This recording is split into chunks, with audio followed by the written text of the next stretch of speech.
going on, Dylan? Dylan, what's going on, kid?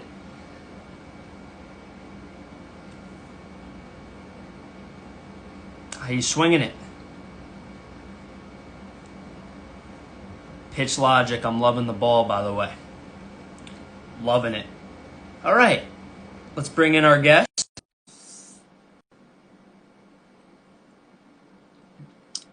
What's up, Marco? Let's get it. What up, big homie? Here's the thing. First and foremost, thank you for even doing this. I didn't realize your travels and you're on the road, which I'm not surprised because you're a grinder. But I'm just so thankful to have you on. Thankful to have you on.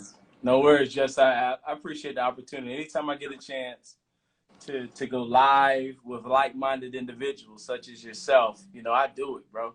That's what it's all about. For me, Instagram, I'm not, at your level yet. One day, you use it tremendously. You really get the message out. But forgetting that with the followers and the hashtag, all that, the bottom line is you show up every day, you produce positivity, and on top of that, you know a little bit about baseball and softball. Yeah. So, to me, I look at you as like the top dog as far as for positivity, motivation on the gram with this stuff. I look at guys like Ferber, that, obviously the analytics are important. Mm-hmm. But someone like yourself and Ferber, and there's a lot of great ones. I'm not diminishing it, what anyone else is doing, but to me, you're what it's all about. So I appreciate you coming on and just talking a little baseball, softball, and motivation. So where are you right now? Man, I'm actually in Goldsboro, North Carolina, man. We have a tournament out here. I'm coaching the 12U team when I get an opportunity. So I'm excited to get back out there and help, further the game of baseball. So for those of my listeners and your listeners jumping on here, who is, and again, I could go through all the generic questions about doing this with the bat and what do you do with this and how do you swing a bat, but who is Coach CJ? Like, what's your story? I'd love to know, like, your real story. I mean, in a nutshell, man, I'm a kid that, grew up playing baseball, since the age of 5, T-ball all the way up. And at the age of 8 is when I told my mother in the kitchen that I wanted to, get drafted one day to play professional baseball. And I stayed with it. My father really instilled inside of me hard work, and I continue to work hard. A big takeaway that I want people to listen and apply to their lives, no matter if they're baseball players, just softball players or not, is that I don't care where you are in your life right now. That doesn't mean that's who you're going to be. Because the reason why I say that is because some people look at success from other people. And my parents really instilled into me, don't look at what other people have. Fight and grind for what you want. You know what I'm saying? So don't get caught up into, I'm not throwing 90 miles an hour now. Or for my softballers, will I be able to, throw 60 plus and things like that? It's like, I get it. But at the end of the day, it's about you grinding to where you want to go. So when I was 8 years old, my parents put that inside of me, man. Like, listen, if you want to be the best, you got to train like the best. You can't just talk a big game. You got to train like the best. The best don't practice average. You know what I'm saying? Like, they don't practice average. There's a different way. When you're the best, it's a different way that you train. And it's funny and that we're coming up to this right now just because of the fact that I want to put up a post about that. The way you train, I had a post a while ago saying, train insane or remain the same. Awesome. You know what I'm saying? Preach. And because so many people want to be the best, they want to be the best. They want all the accolades, all the awards and things like that, but they practice average. You know what I'm saying? They just do what's required. You're not going to the top if you just do what's required. You got to do more if you want more. So, but then I was able to go off to high school and continue to grind it out. got recruited by over 65 schools to come play baseball for them. But I chose North Carolina A&T. I got a full scholarship, not academic. It was all athletic money. So because some people say, you know, like, dude, there's no way that you got all athletic money. They don't do that in baseball. They say that for football players. And it's like, no, son, I got the ink on the paper. I can show you all athletic money. Coach, I don't mean to interrupt. I think 1%. There was a statistic I read the other day about that, how there's only 1% of college athletes even get a scholarship for athletics. 1% of that, 1% of even just Division I or just in general athletes get a full scholarship or any partial scholarship. Yeah, so man. The fact that you even had that for full I was athletics blessed. I was blessed, man. I mean, for real, North Carolina A&T coach Shoemate, he looked out for me, and I got a full scholarship to come play baseball for the Aggies at North Carolina A&T. The St. Louis Cardinals drafted me in 2009, my junior year. Started my pro career. Played 7 years in the minor leagues. After retiring from my career of playing, I became a pro scout with St. Louis. You know, I was a professional scout up in the Northeast in Pennsylvania State College, looking for, you know, discussing trades and things like that, putting guys in the system. Did a little bit of amateur work, but primarily pro. Then I was assistant hitting coach also for the St. Louis Cardinals in the minor leagues as well. So I've been around, man. Been around. And now I'm the baseball and softball motivator, and I travel around the world helping kids not make the same mistakes that I did, you know, whenever I was playing this game, man.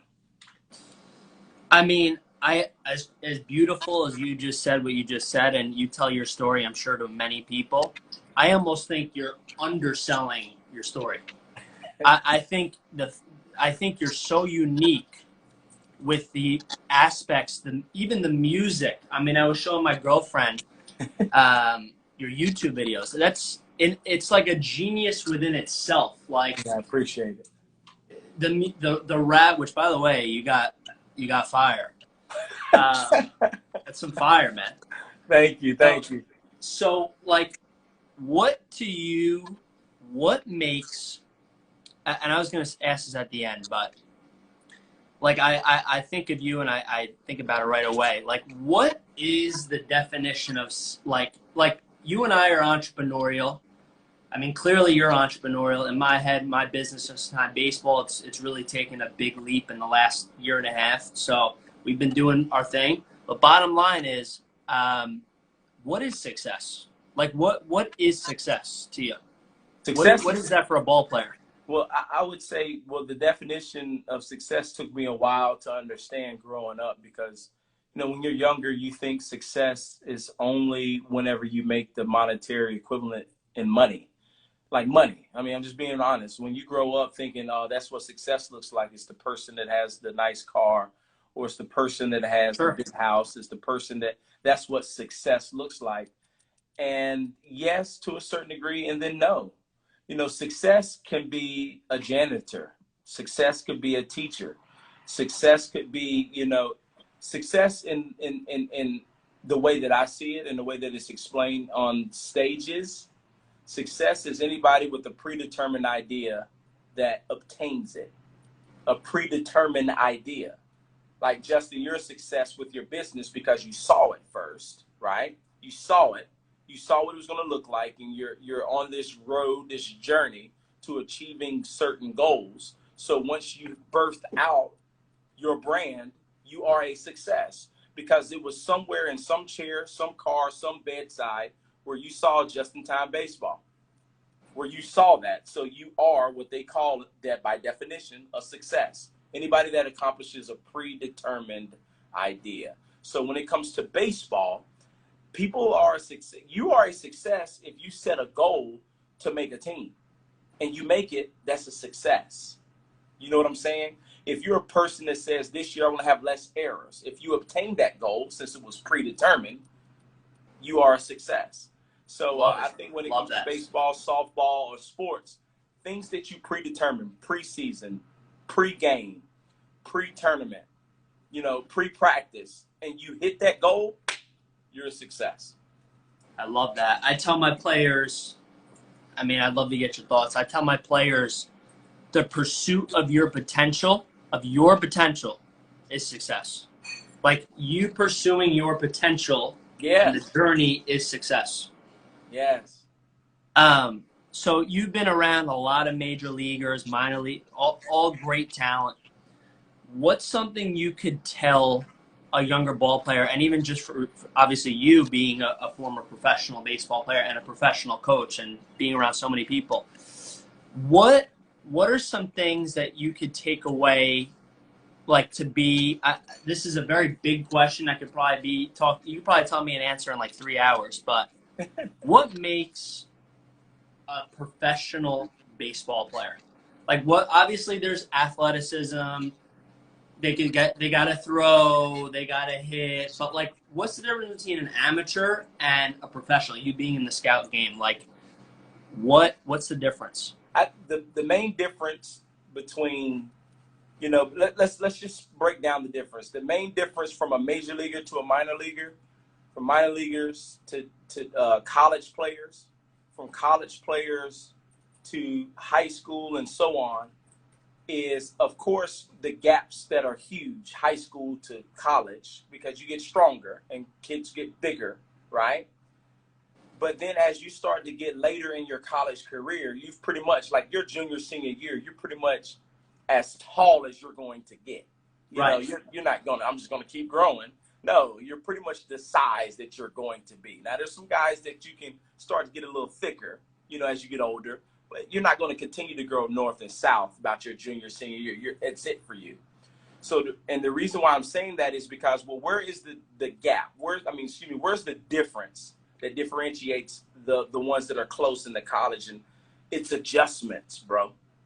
As scouts, it's adjustments. Love it. When you scout more experienced players versus less experienced players, I'm talking major to minor league, it's not that they're stronger than the minor leaguers, because you got some minor leaguers that are freaking strong. You got some minor leaguers that can throw faster than major leaguers.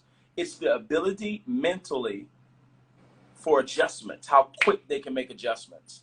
Great. You know what I'm saying? So that right there is one of the biggest things that I want people to understand, that it's important, and it's crazy, because I'm gonna do, you look, Jess, I appreciate you, and I'm gonna give you a shout out when I do this. I got 2 videos I got to do. Matter of fact, babe, give me paper and pen real quick. I got 2 videos I got to put up. Do they even make paper? It's just like, yeah, we don't even have paper. As soon as I get done with this, I'm putting up 2 videos, or I'm going to put up at least one about, training sane or remain the same. I'm going to explain that, and I'm going to talk about the ability to make adjustments, because that's one of the things that's very, very important that the kids need to know about. So I want to know, this could be a baseball business, because you and I are entrepreneurial.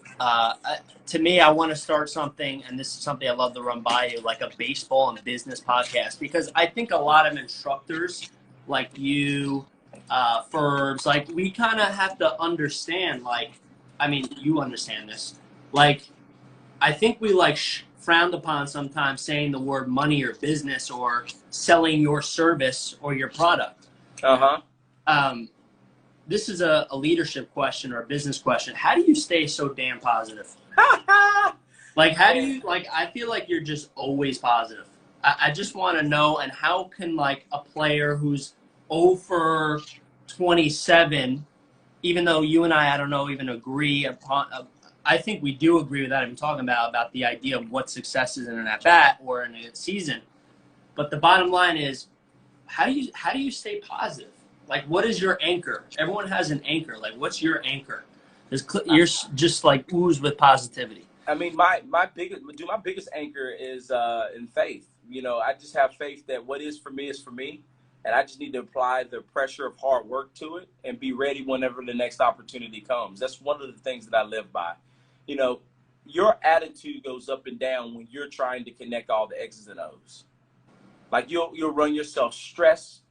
You'll be stressful. You'll live a stressful life trying to figure out, man, I'm trying to do everything coach wants me to do to get in this game. I'm trying to impress him. I'm trying to impress them. I'm trying to impress my parents. I'm trying to impress myself. I want to believe you're going to run in this rat race of up and down emotions, trying to connect dots and hope to do this and hope, man, forget that. Play hard, play because you love it, and let the cards fall where they fall.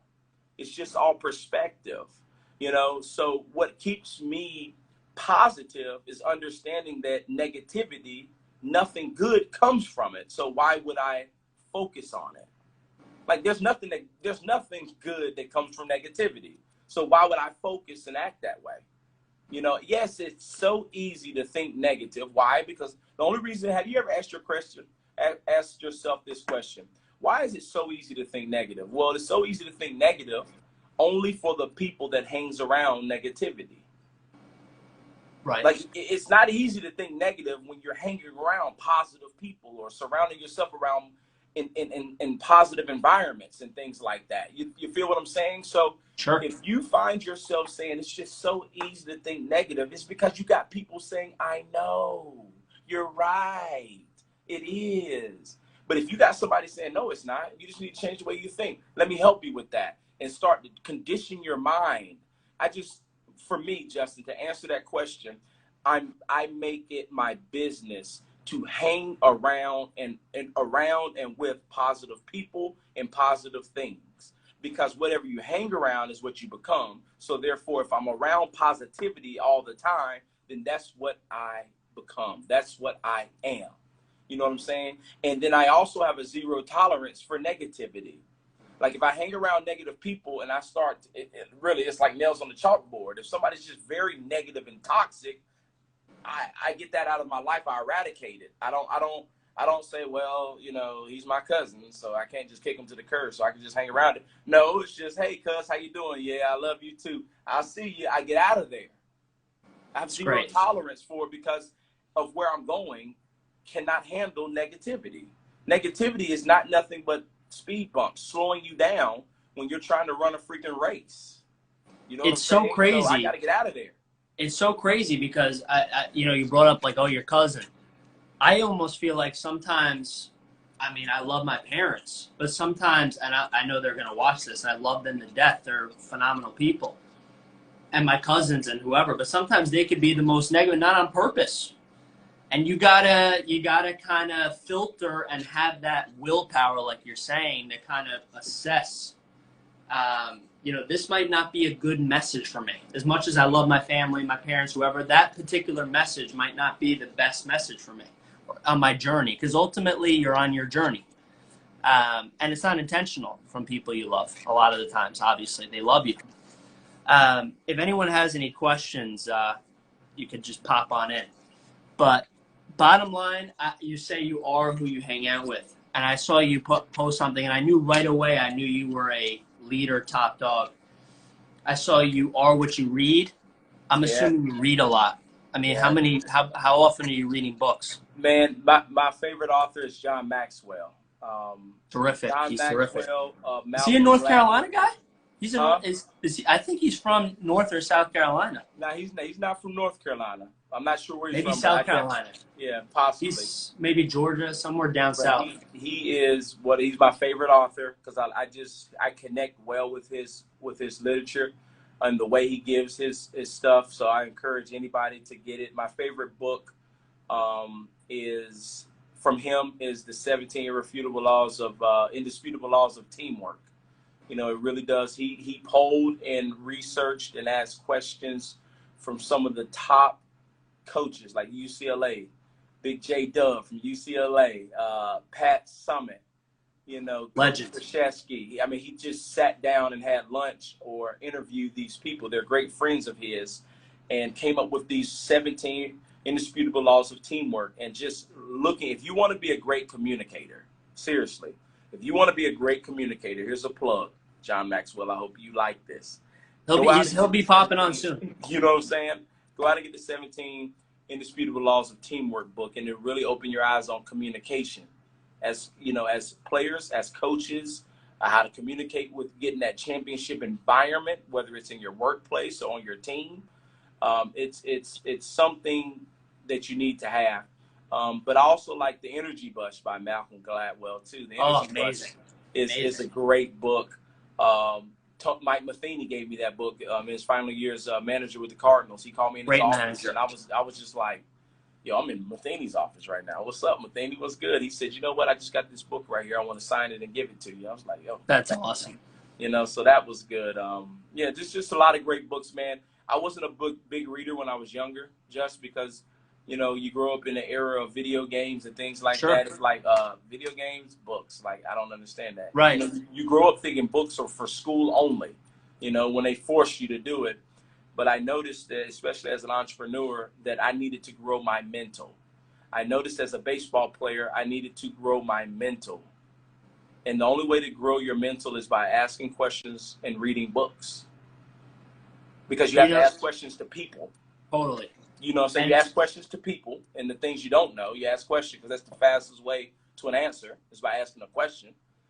And then reading books, reading articles, reading, period, is how you gain knowledge. Because when you read that keeping your hands inside the ball allows you to blah, blah, blah. When you read it, it might connect with you in a certain way that you like, oh, shoot, wow, I didn't even know that.